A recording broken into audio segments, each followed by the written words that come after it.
Hello, my name is Elizabeth Cruz, Grants and Special Projects Compliance Officer for the City of Socorro. Thank you for joining today's meeting.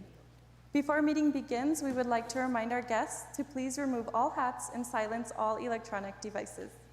No disruptive behaviors or outbursts will be tolerated, and violators are subject to ejection or possible prosecution. Hola, mi nombre es Judy Rodríguez, planeadora de la ciudad de Socorro. Gracias por participar en la reunión de hoy. Antes de que comience la reunión, quisiera recordarle a nuestros invitados favor de quitarse los sombreros y silenciar todo dispositivo electrónico. No se tolerará ningún comportamiento perturbador ni exabrupto y los infractores estarán sujetos a expulsión y posible procesamiento.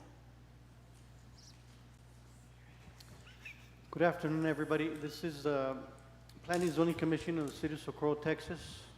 It is July 7th, 2026, 5:31 p.m. We call this meeting to order.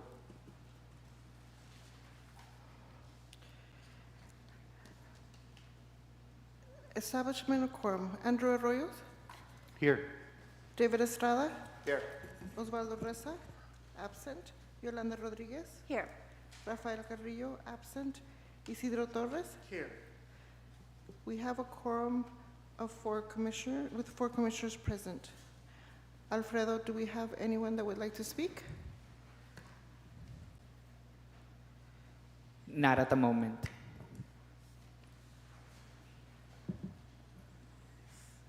Item number 4, consent agenda. Do I have a motion? Second. I have a motion by David Estrada and second by Isidro Torres. All those in favor of the motion? Aye. Aye. Any nays? Any abstain? Abstain. Motion carried. Item number 5, consider and take action on the proposed approval of a replat for McAdoo Acres Replat B, being a replat of Lot 1, Block 2, McAdoo Acres, and located at 11-1260 Russ Road, City of Socorro, El Paso County, Texas. Mr. Diego Ruiz? Thank you, Erika.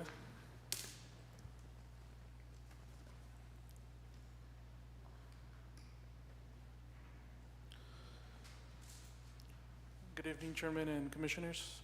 Diego Ruiz, planner with the City of Socorro. We will begin with item number 5, McAdoo Acres Replat B.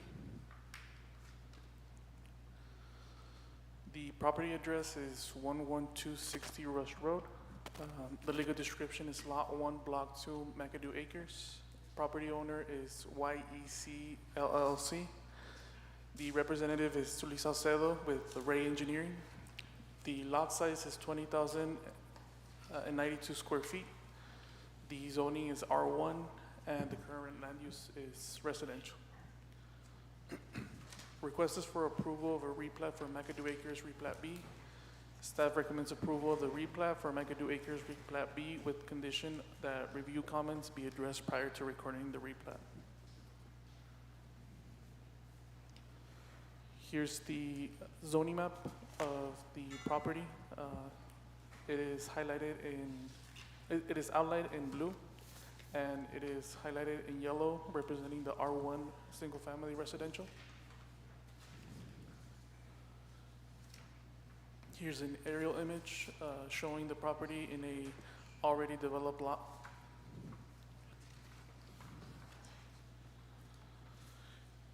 Here are the site pictures showing the existing property.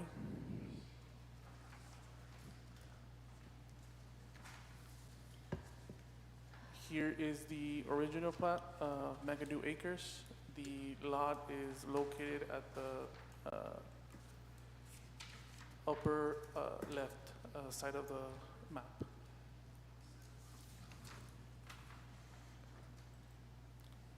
Here's the replat drawing showing the division of the property lots. And here's an enlarged version of the subdivision.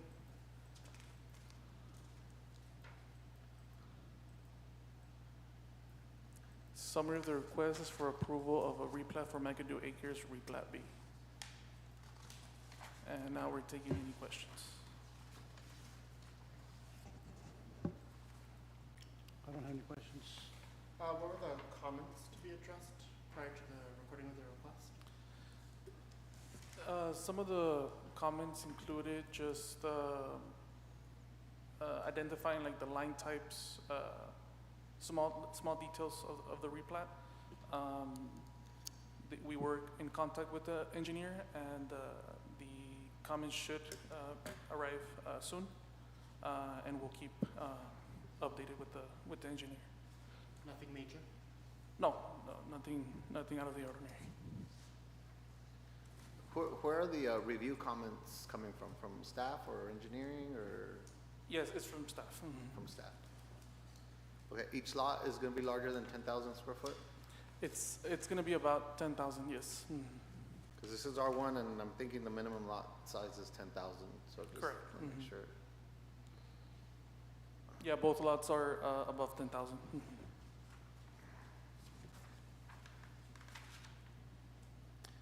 I don't, does, I'm sorry, go ahead. I don't have a question. Okay. I'm just looking for somewhere where it says that they are actually 10,000. I thought it said 11,254. Is that what it says on one? I'm thinking that's the address. Is that the address or is that the size of the? Yeah, it should be on the table at the bottom. I don't know if IT could. Yeah. Zoom I in. saw that, but I just can't read it.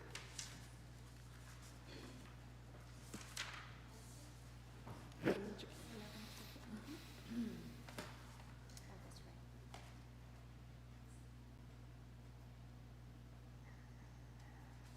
right. They look to be 10,000 by what I can see on that plat, but that's my only concern, that they're minimum 10,000. But I think this is good. So if you see the small table at the bottom where it says lot table, it's lot number 1 is 10,000 square feet, and lot number 2 is 10,082 feet. Oh, it's on this one. Okay. Thank you. Just out of curiosity, is there a reason lot 1 has like a little tail at the end on bottom lot 2? Do we know why that's there? It was more than likely to complete the 10,000 square feet. If there's no more questions, I'd like to make a motion to approve with condition that review comments be addressed prior to recording the replat. Second. I have a motion made by Andrew Arroyos, second by Isidro Torres to approve with the condition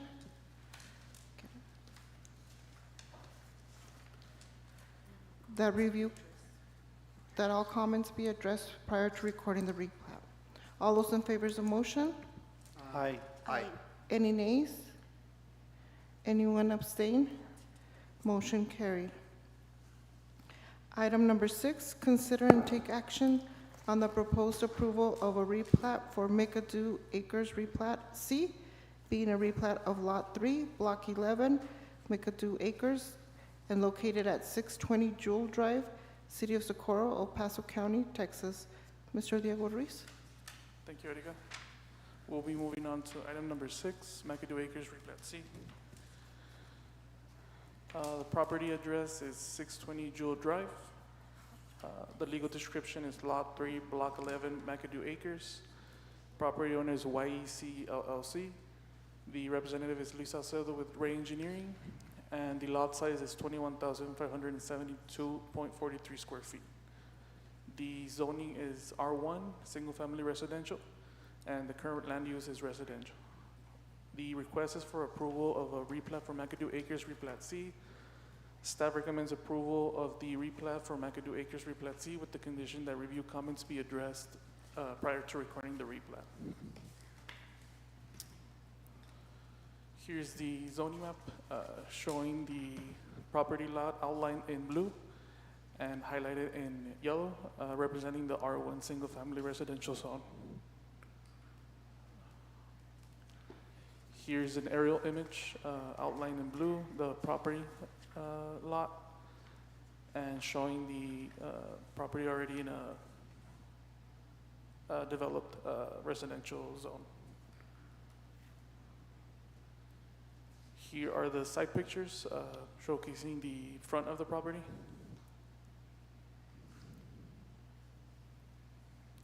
Here's the original plat of McAdoo Acres with the property located on Jewel Drive. Here's the replat of the property lot showing the proposed subdivision. And here's an enlarged version.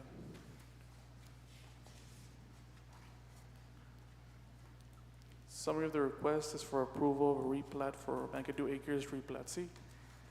And with that, we can take any questions. I have a similar question to the first one, a summary of what the review comments were. That's pretty much the same thing, just minor details. Can you say it again? Pretty much the same thing as the replat before, just minor details like identifying line types, small errors in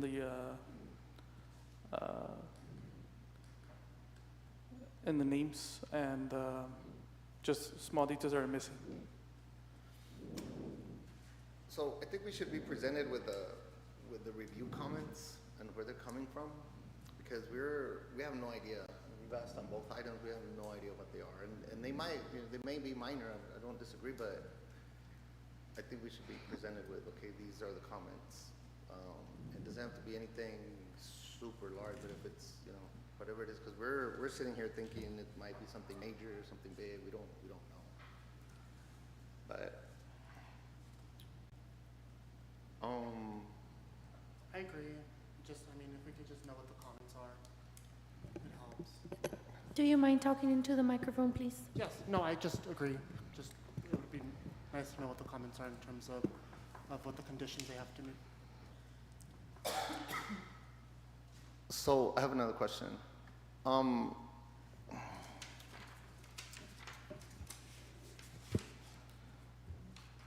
Okay, so the original lot is like 21,500 something square feet, right? And so same thing here. They're dividing this into two, at least minimum 10,000 square feet on each lot.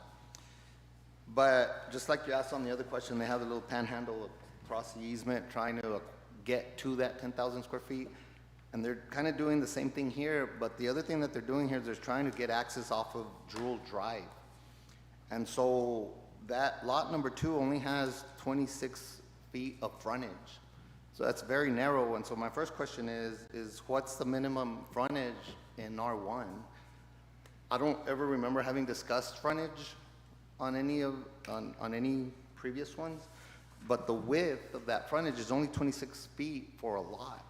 So for example, it should be like R3 should have minimum of 40 feet frontage, R2 should have 100 feet frontage, or whatever it is. And so my first question is there anything right now in the current ordinance stating a minimum frontage for R1? No, there's not. Okay, Is it because they're just using that as an accessibility easement, practically just to get into that It's back just lot, the correct? driveway. Okay. okay, so if this was a 5-acre parcel or a 1-acre parcel or a 100-acre parcel, we've seen similar designs trying to gain access off of like Socorro Road, for example. And so it's a 100-foot frontage, but you look at the drawing, it seems like a very narrow area, trying to give access to the back 5 acres or whatever, right? But this is only a 20,000 square foot lot in a subdivision of 20,000 square foot lots. And so the creativity here is there's no backstop on it. There's no way to stop the creativity on it. And so this opens up for a whole bunch of designs to come through if there's no minimum frontage for access off the road, off of Jewel Drive. This is a secondary road. It's a small neighborhood road. And so 26 feet is not very wide at all. It's wide enough for a driveway. But now look at the lot that's being created. And again, I go back to the minimum on the there should be a minimum dimension on frontage per each zoning for R1, R2, C1, C2. This one being passed like this at 25 feet, it just opens it wide open to anything coming up in the future, unless it's gonna be addressed in the upcoming ordinances, yeah. So even with a variance on something like this, I would be opposed because of the width. It's only 26 feet, and it's gonna just open it up for everything else coming down the pipeline.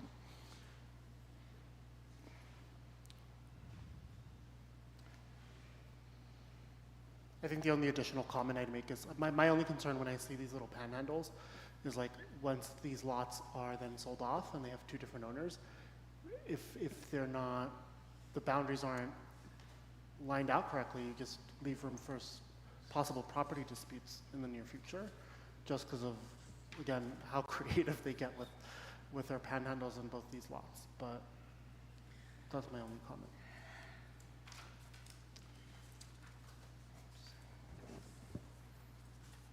Any other questions? I don't have questions, but that's my concern. I'm hoping that I'm making the point clear enough, but I would make a motion to deny based on the fact that the width on this, for the reasons that were stated up here right now. It's only 26 feet. It's creating, it's not uniform. The lot doesn't go with the rest of the subdivision. They're all minimum 20,000, and I get it that we can go down to R1, minimum 10,000. I get that part. But there's no controlling factor on the frontage, on the width, on the frontage for their entrance off of a road, for their access. There's nothing on the books right now, and I think that is very important. We should be able to control that. If not, as a buyer, as an investor, as an owner, anybody coming in, they're gonna look at this and they're gonna say, game on, we can do this on all these lots without any issue going forward. And so that's a good point that you're saying, that in the future, I mean, a neighbor going on there, maybe it's the same owner right now gonna build whatever, investment property, whatever, but this is set in stone. I'm curious to see the rest of the plat, what the rest of the plat looks like for this subdivision, like an aerial, to see how many lots are in this and how many have been divided already. We have the original plat, but we don't have what's out there right now. In other words, how many lots have been subdivided?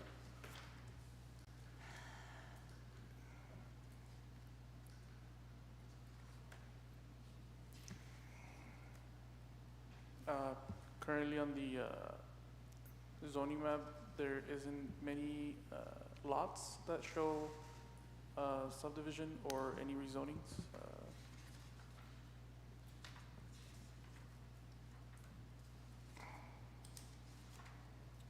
I guess the biggest question would be is how many properties within that subdivision have that oblong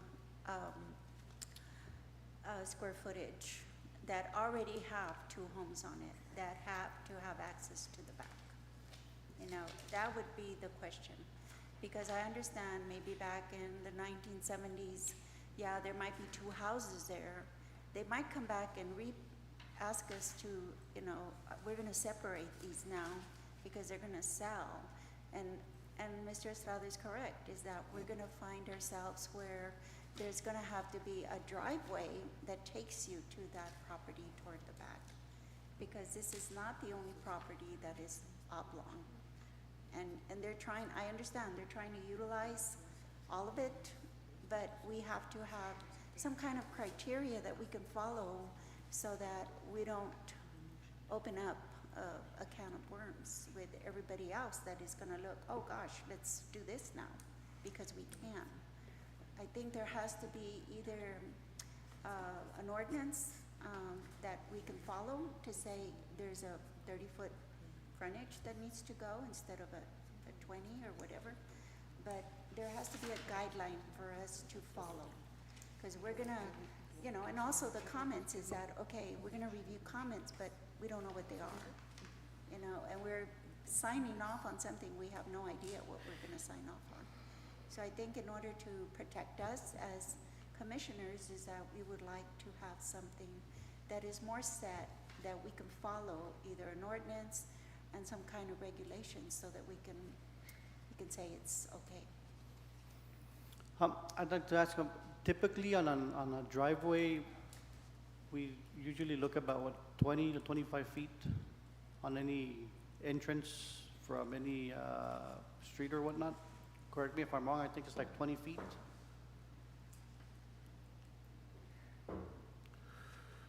For a double car, Yeah, for a double car, or like for a double car entrance or whatnot, it's usually about 20 feet, I think, right? So maybe if, you know, I think what I'm reading off of the other commissioners is that,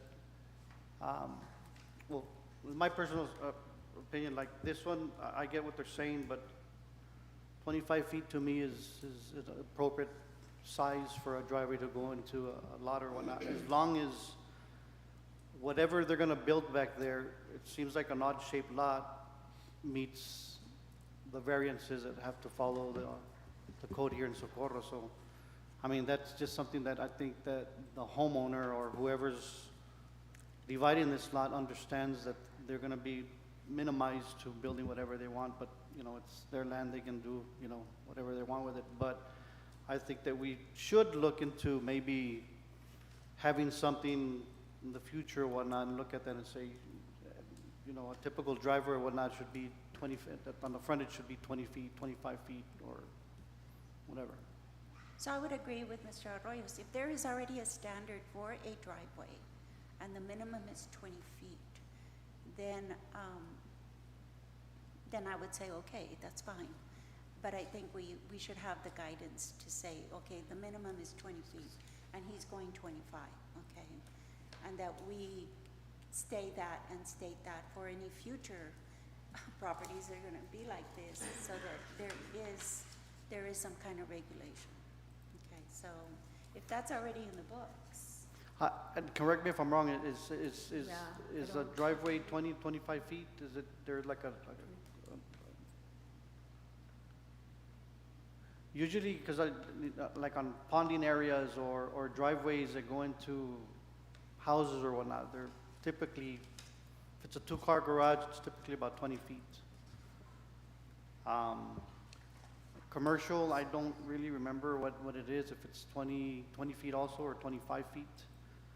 So if it falls under that, again, I'm okay with this one, as long as the homeowner, again, understands that they're gonna be limited to building a certain house there, right? Because you gotta follow the front setback, the side setbacks, the back setbacks and stuff like that. If you'd like, we can table it and get the information that Ms. Rodriguez is requesting about the subdivision as a whole, how many have been already replatted. There only looks like one rezoning from R1 to R2 in the McAdoo, but it's a little difficult to tell for sure how many have been replatted and split. And then also to just get a definitive answer on the size of the driveway. Right, and on the driveways, I think it's just important for any, you know, emergency services or whatnot to be able to get back there or whatnot. So at least try and follow at least the minimum size of the driveway that's required. Other than that, I don't have any other problems with, again, the design, it's their lot or whatnot, but I just hope that a lot of them, or maybe they have questions and they come in, they can be answered as far as, you know, them understanding what can be built on that lot. Sometimes I think that's very important, that the applicant, you know, shows up to, you know, to see if he's got any questions that need to be answered, or questions that we want answered or whatnot, they can respond. But again, that's my opinion. And to one of the points Chairman Arroyos made there at the end, do we know if the building would meet the setback requirements of the new driveway? They don't have a drawing of the building yet, but they would need to build to the setbacks. But the building, there's already a building there. Is this building built to the setback requirements? That's my question.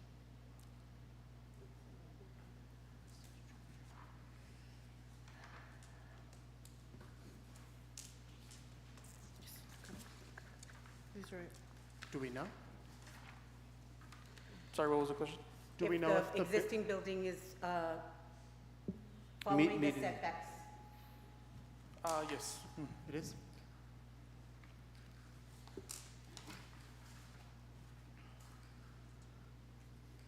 so I guess to move forward or whatnot, I guess we can maybe table it and it come back and ask just to see if planning and zoning can give us just an answer on as far as what the width of a driveway minimum at least would be, and that they're gonna be meeting it.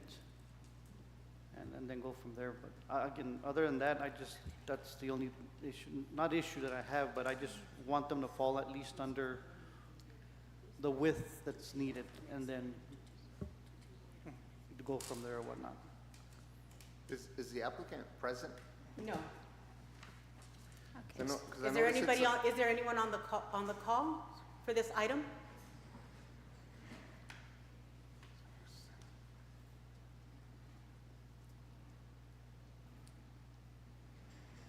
So the city No. doesn't, the city No, doesn't, not for this item. I'm sorry, Lorraine, so the city doesn't have, you don't know that there is already a regulated driveway length or width? No, there isn't. But the 22 feet is a minimum for fire safety? Okay, so there's a 22 feet minimum already as an ordinance? No. No. Directly, yes, for the emergency services. Okay, and this guy is asking for what, 25? He's got 25. About 26, yeah. 25 26, so inches. actually he would.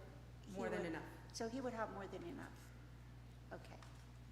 Okay, so if the requirement from the fire department is 22, then I would think that his 26 is gonna fit in there within the guidelines from the city of Socorro. Correct. Okay, okay, so then I would not have a problem to approving this at all. So there's an existing structure right there where so they're needing this design to leave the existing structure in place, right? And so, meet the setback. I'm sorry. And meet the setback. And meet the setbacks. But what does this do to vacant lots? Right, let's assume there's 30 vacant lots in this subdivision. What does that do going forward with vacant lots? You assess each one on its own merit. You don't need to address everything in the future right now.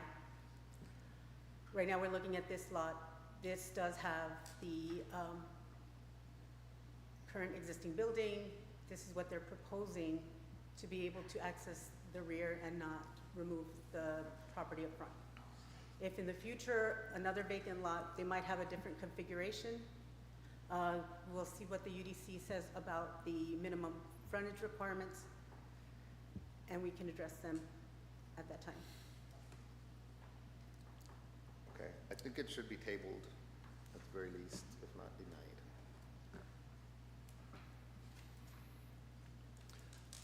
But I would like to cross-reference minimum frontage and minimum lot width, and cross-reference other data from other municipalities, I don't know, but I think that is very important to be said, it needs to be established. I don't agree with I get the driveway part, but 24 feet, 25 feet is very small on a minimum lot width for any lot. I think the minimum that we have right now on like an R3 is like 30 feet or 35 feet minimum. And that's an R3. This is an R1, a minimum lot square footage of 10,000 square feet. And so bringing that down to 25 feet is very, very narrow. If this was a cul-de-sac lot, something shaped like a pie, something with minimum frontage to begin with, it'd be a different thing for me, but this it has 115 feet across the front. Why would we go down to 25 foot on frontage? But I'm also curious to see what else is going on in the rest of the subdivision. So if we can see that information, maybe we can decide and table it for now. I'll make the motion to table number 6, to ask staff to return it with clarification on some of the questions and comments brought forth by the commissioners.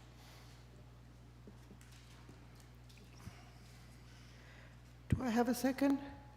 What was the motion again? Motion to table number 6, to ask I staff second. to bring it To the next meeting? Okay. to the next meeting. I have a motion made by Isidro Torres, second by David Estrada, to table item number 6 for next meeting. All those in favor of motion? Aye. Aye. Aye. Any nays? Any abstain? Motion carried. Item number 7, consider and take action on the proposed approval of a replat for Merida subdivision, replat B, being a replat of Lot 6, Plot 1, Merida subdivision located at 9911 Floralia Drive, City of Socorro, El Paso County, Texas. Mr. Diego Ruiz. Thank you, Erika. Next up is item number 7, Merida subdivision, replat B. Merida subdivision, replat B, general info. The address is 9911 Floralia Drive. The legal description is Lot 6, Block 1, Merida subdivision. The property owner is Francisco Basurto. The representative is Manuel Calderon Engineering. The lot size is 21,208.47 square feet. The zoning is R1, single-family residential. The request is for approval for replat for Merida subdivision, replat B. Staff recommends approval of the replat for Merida subdivision, replat B, with the condition that the review comments be addressed prior to the recording of the replat. Here's the zoning map depicting the property outlined in red and highlighted in yellow, showing the R1 single-family residential zone. Here's the aerial of the property, showing the lot already in a developed subdivision. Here are the side pictures, view of the proposed location for the new dwelling. Here's the original plat.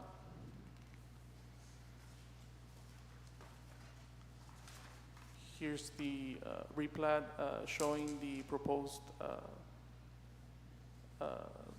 residential dwelling on the right side of the lot. Here is the replat showing the boundaries, the proposed boundaries for the subdivision. The replat does show a small encroachment on the front of the property, on the existing house. It's currently about the setback for the front is 25 feet, but the house is located 24.3 feet from the front. We did, however, found a photograph of an aerial taken in 1988 showing the existing structure, which means that the encroachment is validated. So there's no need for a variance. The summary of the request is for approval of a replat for Merida subdivision, replat B. And with that, we're not taking any questions.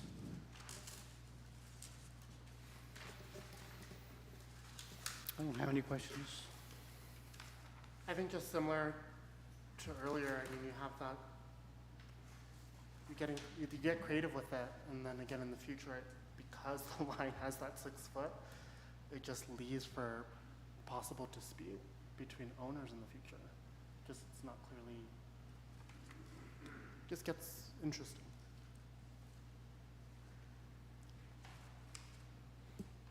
Anybody else? No? Okay. So I'd like to make a motion to approve also with the condition that the review comments be addressed prior to recording the plat. I have a motion made by Andrew Arroyo to approve. Do I have a second? I second. I have a motion made by Andrew Arroyo to approve, second by Yolanda Rodriguez. All those in favor of motion? Oh, I'm sorry. With the condition that review comments be addressed prior to recording the replat. All those in favor of motion? Aye. Aye. Aye. Any nays? Any abstain? Motion carried. Item number 8, consider and take action on the proposed approval of a preliminary plat and final plat for Virgin Ranch subdivision being tract 18F, Block 13, Socorro Grant, located at 364 Vineyard Road, City of Socorro, El Paso County, Texas. Ms. Judith Rodriguez. Thank you, Erika. Good evening, Chairman, Commissioner Judith Rodriguez, planner with the City of Socorro. We'll continue with the next item of the agenda. This is item number 8, for preliminary plat and final plat request for Virgen Ranch subdivision. We'll now proceed with the general information, beginning with an overview of the property. The property is located at 364 Vineyard Road. The legal description is tract 18F, Block 13, Socorro Grant. The property is owned by Boses and Gabriela Virgen, who are represented by Alfonso Perez from ADP Engineering. The lot size is 1.30 acres. It is zone A1 agriculture, and the current land use is agriculture. The summary request is requested for approval by preliminary and final plat for the Virgen Ranch subdivision, and staff recommends approval for this request. Next is the zoning map. The subject property is outlined in light blue, and shaded in green is the A1 agricultural zoning district. The surrounding area includes a mix of residential and commercial properties with nearby R1 single-family residential zoning shown in yellow, and R2 medium-density residential shown in orange. This aerial image shows the property outlined in light blue. The site is a long and narrow track with frontage along Vineyard Road, and it is surrounded by the existing neighborhoods and large agriculture properties. The property is currently undeveloped and is used just for agricultural purposes. And it has just horse stables and some accessory structures located on site. Then we have the front view of the property as seen from Vineyard Road. This is the main entrance to the property. Next is the preliminary plat that was submitted by the applicant, which shows the proposed layout and topography of tract 18F. As part of the application, the applicant submitted the engineering reports, for example, the soil analysis and the stormwater drainage plan. This slide shows the final plat for the proposed subdivision. The plat creates Lot 1 containing about 1.30 acres and identifying the legal boundaries, dimensions, overall shape of the property, and its relationship to adjacent tracts and subdivisions. Once subdivided, the property will retain its current A1 agricultural zoning designation. Once again, summary request is for approval of preliminary and final plat for Virgen Ranch subdivision. And at this time, staff and the applicant, Mr. Virgen, are available to answer any questions you might have. They're present on Zoom call. I don't have any questions, if anybody else does. Move to approve. No, but, well, I'm sorry, Jeff. So it's currently in track form, and all we're going is from a track into a plat. Correct, yes. Okay, lot lines don't change, nothing changes? No. Okay, no questions. I don't have. I second. I have a motion made by Isidro Torres, second by Mr. Andrew Arroyos to approve. All those in favor of motion? Aye. Aye. Any nays? Any abstain? Motion carried. Item number 9, consider and take action on the proposed approval of a final plat for Perez subdivision, being all of track 17-B-2 and a portion of track 17-C-1-D, Block 13, Socorro Grant, located at 321 F.E. Jackson Road, City of Socorro, El Paso County, Texas, to allow for residential development. Ms. Judith Rodriguez. Thank you, Erica. Once again, Judith Rodriguez, planner with the City of Socorro. We continue with next item, item number 9, and this is a final plat request for Perez subdivision. We'll proceed with general information and overview of the property. The property is located at 321 F.E. Jackson Road. The legal description is all of track 17B2 and a portion of track 17C1D, Block 13, Socorro Grant. The property is owned by Randy Ruben Perez and Cristina Magallanes, who are represented by Luis Armando Saucedo from Raid Engineering. The lot size is 2.94 acres. The zoning, it's an R1, single-family residential, and the current land use is residential. Summary of this request is for approval of the final plat for Perez subdivision. The staff recommends approval of the final plat for Perez subdivision with the condition that the soil analysis is submitted prior to recording of the final plat. The soil analysis is part of the engineer reports. Now, this is the zoning map where the subject property is outlined in red. The yellow shading denotes the R1 single-family residential zoning district, and the surrounding green areas represent nearby A1 agriculture zoning. This aerial image shows the property outlined in yellow. The site is irregular in shape and has access through F.E. Jackson. The surrounding area is mostly developed with residential lots located to the south and east, and larger agricultural properties to the north and west. As previously mentioned during the preliminary plat, a portion of the adjacent tract will be dedicated as a public right-of-way to continue Perlet Street and provide access to the proposed subdivision as required by the City of Socorro. Now this is a view of the property. This image shows the current end Perlet Street with the property located behind the existing barricade. The proposed improvements will connect the street to the new subdivision.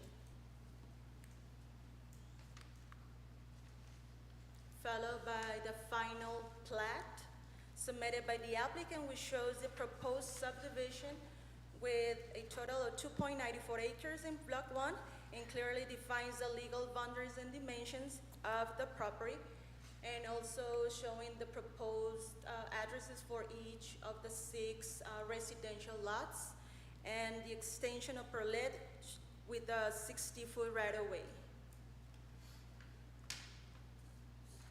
Once again, summary request. Request is for approval of the final plat for Perez subdivision with the condition that the soil analysis is submitted prior to recording of the final plat.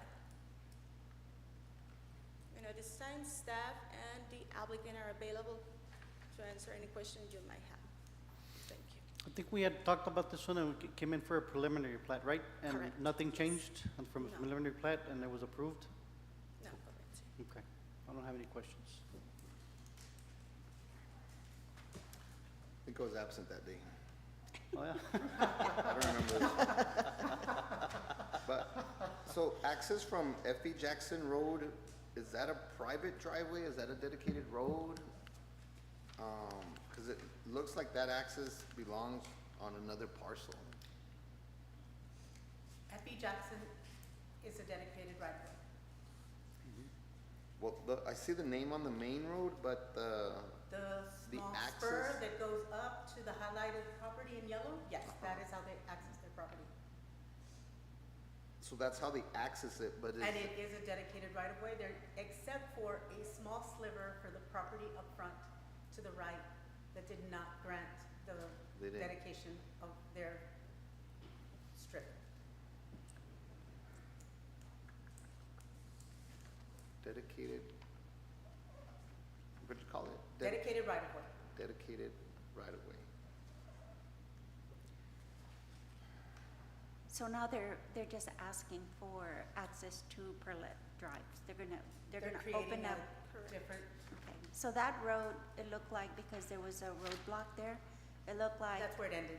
yeah, so it looked like it was intended to keep going eventually. And this is where we're going now, is we're gonna open it up and they'll have access to these tracks that are gonna be in here. Correct. Okay, And I believe I asked a question last time to where that small entrance, they were gonna do the improvements on that, correct? Correct. that's Yes. correct. Yeah. Okay, I'm good. Okay, Make a motion to approve with the condition that they also turn in the soil improvements. Second. I have a motion made by Andrew Arroyos to approve, second by Isidro Torres, to approve with the condition the soil analysis is submitted prior to recording the final plat. All those in favor of motion? Aye. Any nays? Any abstain? Motion carried. Item number 10, Planning and Zoning Commissioners Report. Yes, so I know that we can't go back into reopening up the one that we tabled or anything, but we can talk sort of about what we would ask moving forward or whatnot, right? So for future, lot splits that come in like that, would it be possible to have, I know that we're working on the Unified Development Code and all that right now and stuff. Would it be possible to come up with something like that to where, like you said, emergency services is 22 feet? I think that as long as they meet that, it should be okay only if it's used as an accessibility entrance for that lot. And very important that maybe planning and zoning explained to any applicant that comes in that it's solely going to just be used for an entrance for that lot, and that they understand that odd shaped lot in the back or whatnot, they have to follow variances, not variances, setbacks. And I know maybe some of them might not understand that, but I think that would be good if planning and zoning can do that.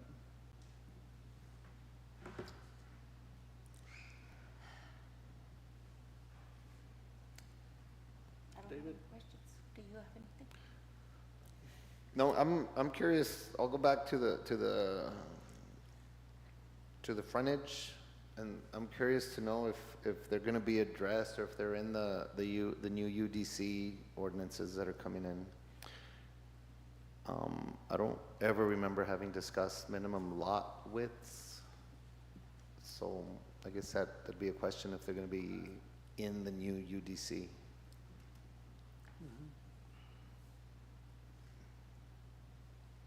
We can discuss that next week when we present the UDC. Okay. I don't have any other questions. Anything else? I don't have any questions. Thank you. Thank you.